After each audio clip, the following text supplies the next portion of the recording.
IIT में मेरा admission नहीं हुआ। कॉलेज की पढ़ाई, रिसेप्शनिस्ट की जॉब और घर चलाना और बड़े सपने देखना। हिंदुस्तान में 50% ऐसे लोग हैं जिनको चश्मे की जरूरत है, पर उसमें से खाली 1/4 ऐसे लोग हैं जिनके पास कोई चश्मा है। और ऐसी शुरुआत हुई लेंसकार्ट की जर्नी। हम फेलियर से नहीं डरते और हम रिस्क लेने से भी नहीं डरते। Small garage 20-25 people team in my own house garage, and हम वहीं से काम करते हैं।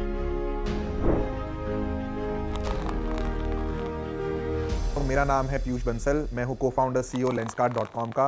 नमस्कार दोस्तों, आंखों की कमजोरी आज के समय में पूरी दुनिया में सभी को है और ये प्रॉब्लम कितनी ज्यादा खतरनाक होती है ये सभी को पता है। आंखों की प्रॉब्लम आपके काम करने की क्वालिटी को खराब करता है, जिससे आपकी प्रोडक्टिविटी पर भी असर पड़ता है। चौंका देने वाली खबर ये है कि रिसर्चर का मानना ये है कि पूरी दुनिया में 2.5 बिलियन लोग हैं जिसे चश्मों की जरूरत है, पर उसके पास कोई चश्मे है ही नहीं। अगर बात करें इंडिया की, तो इंडिया में 1/3 आबादी को चश्मों की जरूरत है और सिर्फ 25% लोग ही चश्मे पहन रहे हैं। ये बात जानने के बाद इंडियन मार्केट में एक कंपनी आई जिसका नाम लेंसकार्ट है। लेंसकार्ट एक इंडियन स्टार्टअप है जिनके फाउंडर पीयूष बंसल एंड अमित चौधरी है। पीयूष बंसल को आपने शार्क टैंक इंडिया के जज के तौर पर जरूर देखा होगा, जहाँ पर उसने एक ऐसे व्यक्ति पर इन्वेस्ट किया था जिससे उन्होंने पूरे देश का दिल जीत लिया था। पीयूष बंसल कहते हैं कि वो कभी भी कंपनी पर इन्वेस्ट नहीं करते हैं, बल्कि वो एक व्यक्ति पर इन्वेस्ट करते हैं जिसके विचार बड़े हो और जिसकी वजह से किसी की प्रॉब्लम सॉल्व होती हो। 120 सिटी में 1100 से भी ज्यादा स्टोर, 50 लाख से भी ज्यादा हैप्पी कस्टमर। आखिर कैसे एक छोटे से आइडिया से लेंसकार्ट आज एक यूनिकॉर्न कंपनी बन गई है? चलिए आज के इस वीडियो में हम जानते हैं कि आखिर लेंसकार्ट ऐसा कौन सा बिजनेस मॉडल इस्तेमाल करता है जो आज इस कंपनी की वैल्यूएशन $2.5 बिलियन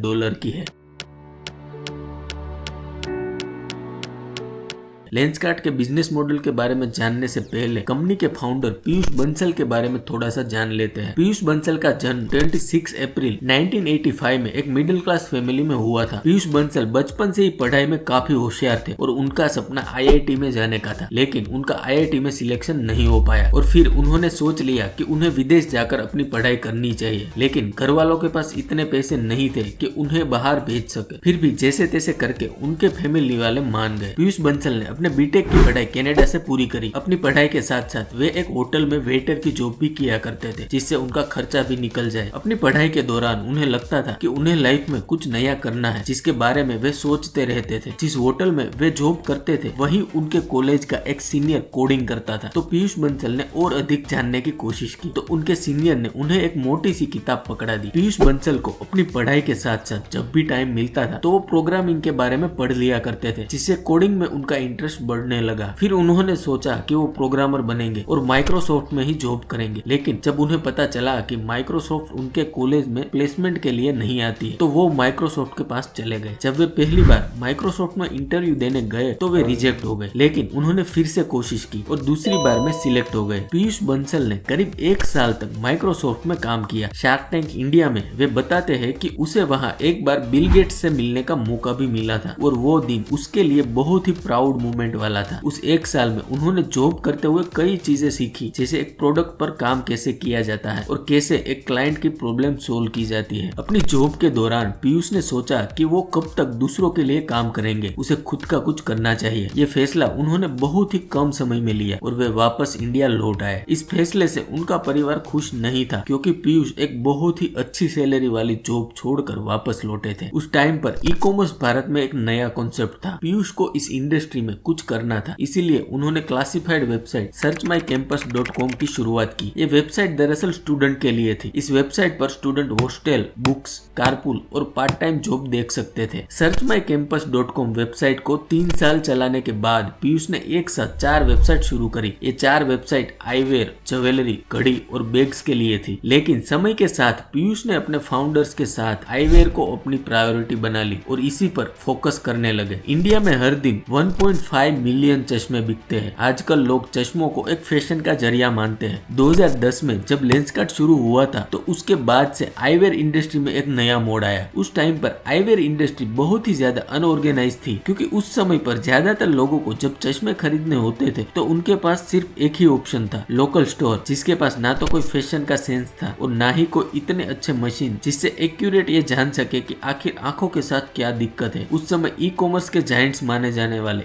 अमेजोन और eBay भी आईवेयर इंडस्ट्री में काम नहीं कर रहे थे। इसीलिए पीयूष बंसल को यहाँ एक बहुत ही बड़ी अपॉर्चुनिटी दिखी। लेंसकार्ट इंडिया अपने कस्टमर को 5000 से भी ज्यादा स्टाइल ऑफ फ्रेम और 45 different type of superior quality lenses provide करता है। लेंसकार्ट की इन हाउस डिजाइन टीम है जो लेटेस्ट ट्रेंड को फॉलो करती है और कस्टमर को जिस प्रकार की डिजाइन चाहिए उसी तरह की डिजाइन पर वो ज्यादा फोकस करते हैं। जब लेंसकार्ट अपने प्रोडक्ट को डेवलप करती है तब कुछ बातों को ध्यान में रखा जाता है, जैसे superior quality of the product, a variety for the consumer, product innovation, excellent marketing strategy and 3D trial facilities. Lenskart का ध्यान सिर्फ ट्रेंडी डिजाइन पर नहीं है बल्कि प्रोडक्ट की ड्यूरेबिलिटी एंड क्वालिटी पर भी रहता है। ये रोबोटिक टेक्नोलॉजी का इस्तेमाल करते हैं जो स्पेशली जर्मनी से इंपोर्ट की गई है, जिसकी वजह से लेंसकार्ट 3 डेसिमल ऑफ एक्यूरेसी देता है और इसी वजह से लेंसकार्ट आज आईवेयर इंडस्ट्री को लीड कर पा रहा है। इंडियन मार्केट में कस्टमर को वेराइटी ऑफ डिजाइन चाहिए। बेसिकली कस्टमर चाहता है कि और दिखाओ, इसीलिए लेंसकार्ट के पास 5000 से भी ज्यादा फ्रेम्स है। लेंसकार्ट सिर्फ रीडिंग ग्लास ही नहीं बेचता है, उसके पास सनग्लास की भी एक वाइड रेंज है जो कस्टमर को बहुत ही ज्यादा पसंद आती है। लेंसकार्ट ने कटिंग एज टेक्नोलॉजी को यूज करके आईवेयर इंडस्ट्री में एक क्रांति ला दी है। ये अपने कस्टमर की सर्विस को और बेहतर बनाने के लिए 3D ट्रायल फैसिलिटीज भी प्रोवाइड कराता है। It's also follow an aggressive marketing strategy where it offers its first time customer their first frame free of cost. Lenskart ने पिछले कुछ वर्षों में अपने बिजनेस मॉडल को बदल दिया है। लेंसकार्ट अब ऑफलाइन बिजनेस में भी अपने कदम जमा रहा है। लेंसकार्ट के पास अभी के टाइम पे 1100 से भी ज्यादा स्टोर है। लेंसकार्ट अभी 120 से भी ज्यादा सिटी में काम कर रहा है। इस तरह लेंसकार्ट ने ऑफलाइन की दुनिया में अपनी पहचान बना ली है। ऑफलाइन स्टोर खोलने के पीछे लेंसकार्ट का यह मानना था कि लोगों को ऑनलाइन प्रोडक्ट खरीदने में थोड़ी सी झिझक हो रही थी। लोग अपनी प्रोडक्ट खरीदने से पहले उसे एक बार देखना चाहते हैं और उसे अपने हाथों में पकड़कर महसूस करना चाहते थे। ऑफलाइन स्टोर खोलने से लेंसकार्ट को ग्रोथ और अपने कस्टमर का ट्रस्ट गेन करने का मौका मिला। अब लेंसकार्ट अपने ऑफलाइन वाले कस्टमर को भी अपनी mobile application and website provide करा के प्रोडक्ट सेल करता है। Lenskart has a big expansion plan and they are not stopping any soon. In the next 5 years they plan to open many store across the India। Lenskart ने करीब 1200 से भी ज्यादा store खोल लिए हैं। लेंसकार्ट चाइना और मिडल ईस्ट जैसे मार्केट में भी अपने पैर जमाने के लिए तैयार है। तो आखिर सवाल ये आता है कि लेंसकार्ट की कंटिन्यू ग्रोथ कैसे होगी। लेंसकार्ट अपने कस्टमर सेटिस्फेक्शन पर ज्यादा फोकस कर रहा है। लेंसकार्ट लगातार नई और बेहतर प्रोडक्ट के साथ मार्केट में आ रहा है, जिससे कस्टमर को प्रोडक्ट खरीदना और भी आसान हो रहा है। अगर आंकड़ों पर नजर डाली जाए तो अभी के टाइम पर लेंसकार्ट की वैल्यूएशन $4.5 बिलियन है। लेंसकार्ट का मानना है कि जैसे मारुति सुजुकी का यह सपना था कि इंडिया में हर आदमी के पास कार पहुंचानी है, वैसे ही हम भी आईवेयर इंडस्ट्री के मारुति सुजुकी बनना चाहते हैं। जैसे मारुति ने